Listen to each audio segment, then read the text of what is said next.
Alors, je suis sûrement pas le seul à apprécier les moules. On connaît les moules poulettes, les moules marinières, et ceux qui m'ont suivi sur ma chaîne ont vu ce succès là, des moules portugaises. Écoutez, il y a presque 600 visionnements des moules portugaises. Alors, je me suis dit, parce que j'aime essayer de nouvelles recettes constamment, alors ce soir, on va faire des moules au gratin.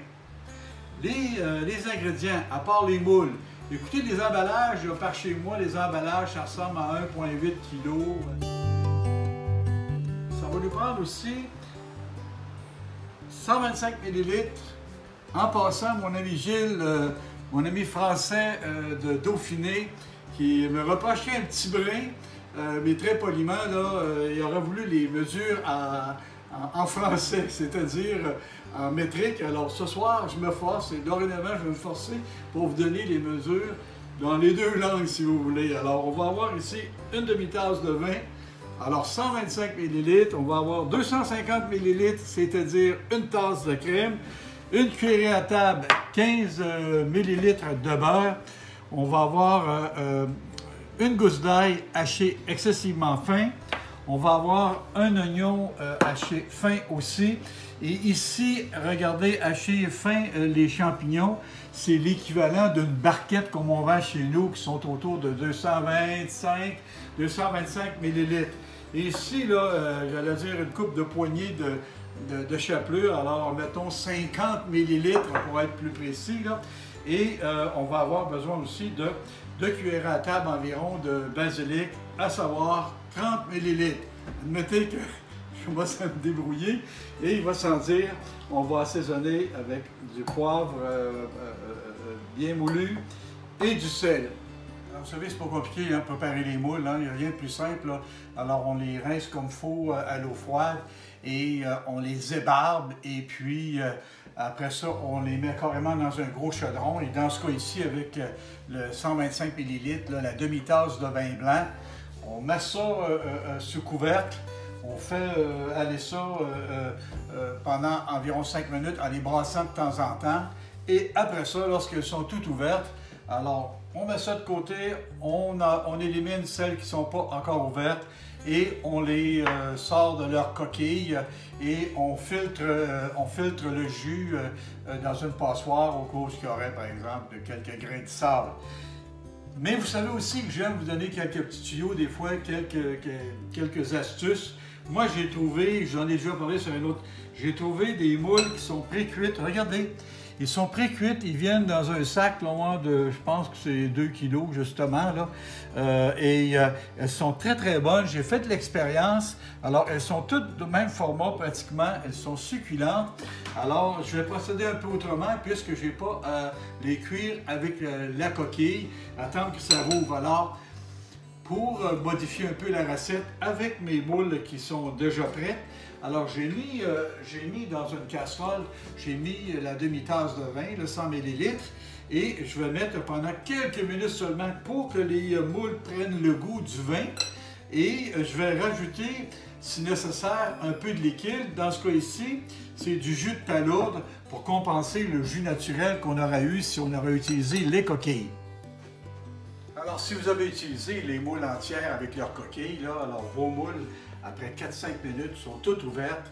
Et puis, vous avez enlevé la chair des coquilles et vous avez passé au tamis le liquide, comme c'est le cas présentement.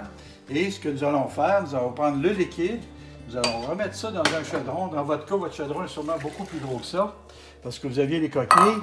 Et je vais mettre ici là, les 250 ml de crème, la tasse de crème, et j'y vais poliment avec, avec le rond de poêle.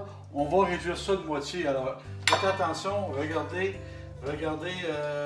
ayez une idée là, de où est-ce que vous êtes avec votre quantité. Et on laisse ça aller tranquillement. Ça va tranquillement mijoter. Et puis, on va réduire de moitié. J'ai pensé à ouvrir mon four à 400 degrés. Alors, si vous remarquez ici, ça mijote tranquillement. C'est en train de réduire. Et je vous rappelle qu'on a de la crème à 35 %. ça ne fonctionne pas avec la crème à 10 % ou autrement. La crème 35 %, c'est la seule qu'on peut utiliser pour les sauces, qu'on peut réduire comme ça sans qu'elle tourne. Alors, pendant que ça continue de réduire, on va préparer le reste des ingrédients.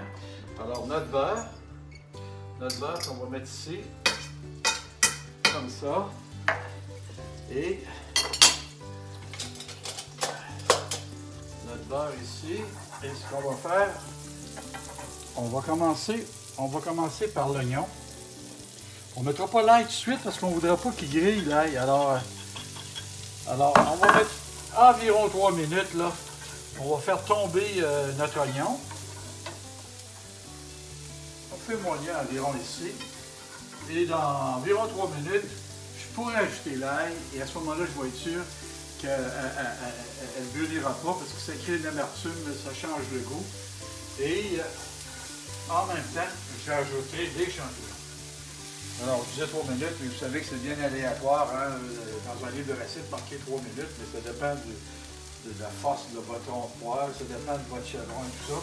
Mais l'indice, c'est vraiment lorsque l'oignon devient translucide comme ça, eh bien, on est pas mal prêt à l'autre étape. L'autre étape qui consiste à mettre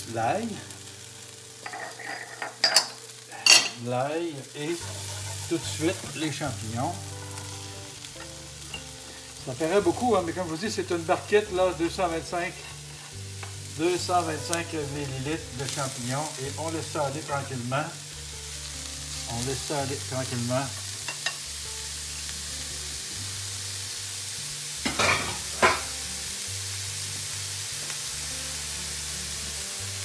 Alors, si vous remarquez, là, on peut voir la réduction là, de notre vin et notre crème en regardant dans le chaudron. Et ici, on va en profiter avec le 4 minutes supplémentaires de cuisson. On va en profiter pour mettre notre poivre et notre sel.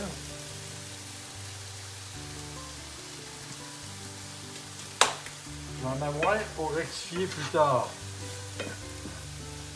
Alors, je vous dis, là, pour l'oignon, environ 3 minutes, mais comme je vous dis, il faut faire attention à quel degré qu'on met ça. Moi, je mets ça à moyen, là. Et ensuite, lorsqu'on a rajouté l'ail et les champignons, bien là, on a mis 4 minutes environ, là. Alors, nos ingrédients ici sont prêts. Notre réduction est prête aussi. Alors, tout ce que je vais faire, c'est que je vais mettre mes moules ici là-dedans, juste un petit peu, comme ça, et je vais mettre le tout. Dans ma grande poêlonne, comme ça, en baissant mon feu est baissé. Et comme ça, juste un petit peu, pour que tout ça prenne le goût, là. Environ 1 minute, tiens.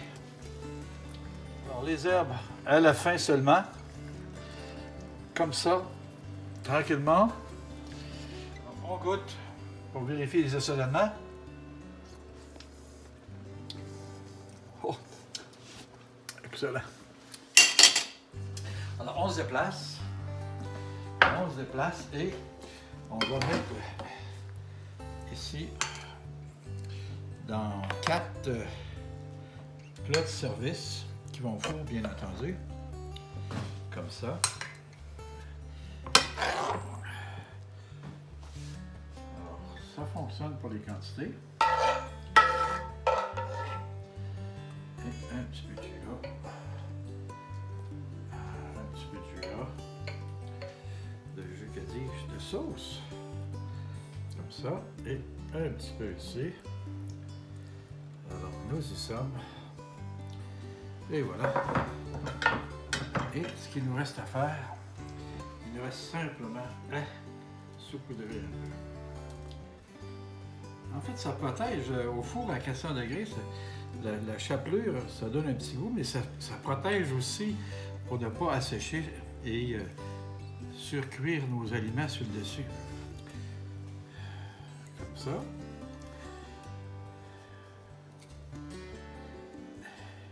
Et voilà.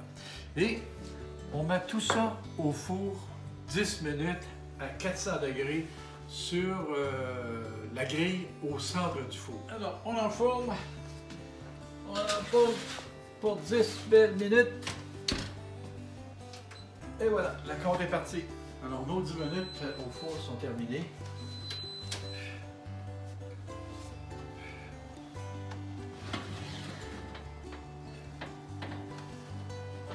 Alors, on va mettre ça tranquillement ici. Tranquillement ici.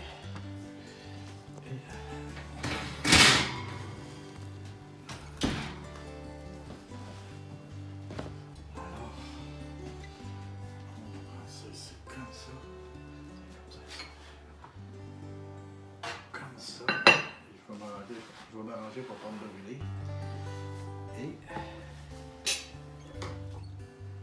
petite touche comme ça. Regardez comme c'est joli. Mais maintenant, je ne peux pas m'empêcher, avec une petite croûte de pain, d'aller goûter à ça. Regardez la sauce en dessous. Regardez ça, moi. Avec un petit dessus. Mon Dieu. Je suis quasiment tenté de tremper ça. Oups.